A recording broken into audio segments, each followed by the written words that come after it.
klasifikasinya.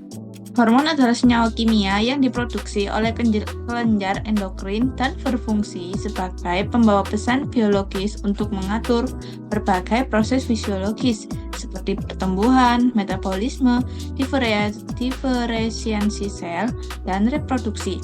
Berdasarkan struktur kimianya, hormon dapat diklasifikasikan sebagai berikut. Hormon steroid, turunan kolesterol, larut lemak, contoh estrogen, testosteron, dan kortisol. Hormon peptida atau protein, tersusun dari rantai asam amino, contoh insulin, GH, dan prolaktin. Hormon amina, turunan dari asam amino aromatik seperti tirosin atau triptofan, contoh adrenalin dan dopamin. Hormon tiroid mengandung iodium dan berasal dari tirosin, contoh T3 dan T4. Lalu yang terakhir ada hormon glikoprotein, mengandung komponen karbohidrat, contoh FSH, LH, dan TSH. Organ biosintesis prohormon atau hormon aktif. Berbagai organ tubuh memproduksi hormon dalam bentuk aktif maupun sebagai prohormon yang kemudian diaktifasi melalui reaksi enzimatik. Yang pertama yaitu organ atau kelenjar hipofisis anterior, produk hormon GH, prolaktin, bentuk awal polipeptida aktif, mekanisme aktivasi sekresi langsung setelah stimulasi hipotalamus. Yang kedua, tiroid, produk hormon T3, T4, bentuk awal triglobulin, mekanisme aktif didionisasi menjadi bentuk aktif. Yang ketiga, pankreas, produk hormonnya insulin, bentuk awal proinsulin, mekanisme aktivasi pemotongan proteolitik menghasilkan insulin aktif.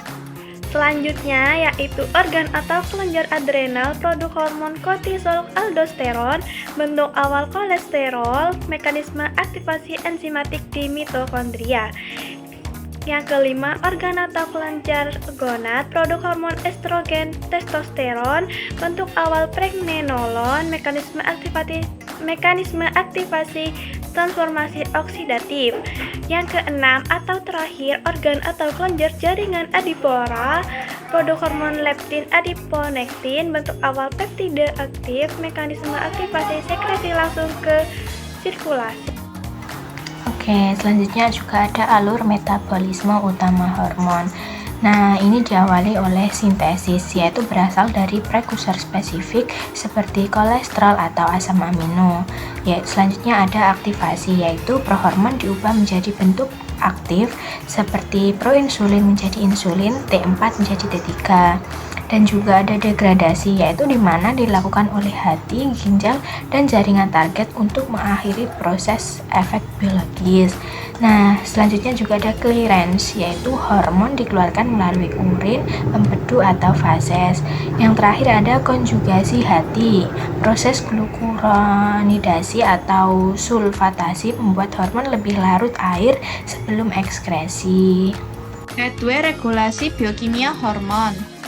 CAK atau STAT diperantarai oleh GH, prolaktin, leptin untuk mengatur ekspresi gen untuk pertumbuhan dan diferensiasi.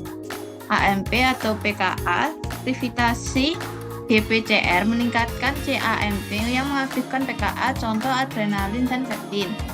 Lalu PI3K, AKT, mTOR diperantarai oleh insulin, GH, dan IGF-1 mengatur sintesis protein dan proliferasi. AMPK diperantarai oleh adiponektin, sensor energi sel yang mengatur metabolisme lipid dan glukosa. HPA, aksis, CRH menjadi ACTH, lalu kortisol mengatur stres dan metabolisme energi. Lalu yang terakhir ada proteolytic aktivitasi prohormon seperti proinsulin atau proglukagon melalui pemotongan enzimatik. Oke, selanjutnya juga ada contoh mekanisme metabolisme di organ clearance penting.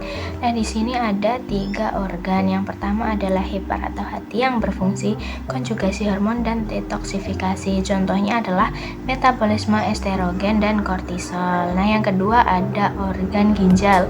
Di sini fungsinya yaitu ekskresi hormon peptida kecil dan metabolit.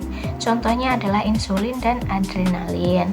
Nah, yang terakhir adalah organ usus. Di sini berfungsi sebagai sirkulasi enterohepatik dan reabsorpsi hormon. Contohnya adalah estrogen terkonjugasi.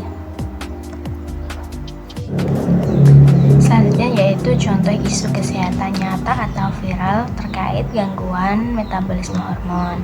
Nah, yang pertama yaitu resistensi leptin pada obesitas, yaitu gangguan sinyal JAK atau STAT yang menyebabkan peningkatan nafsu makan.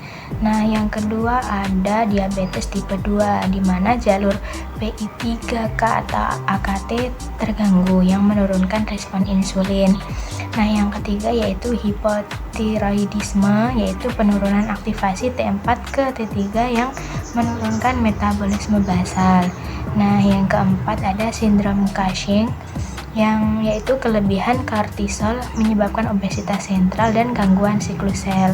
Nah, yang terakhir ada PCOS, di mana ketidakseimbangan hormon insulin dan androgen menghambat diferensiasi follikul ovarium.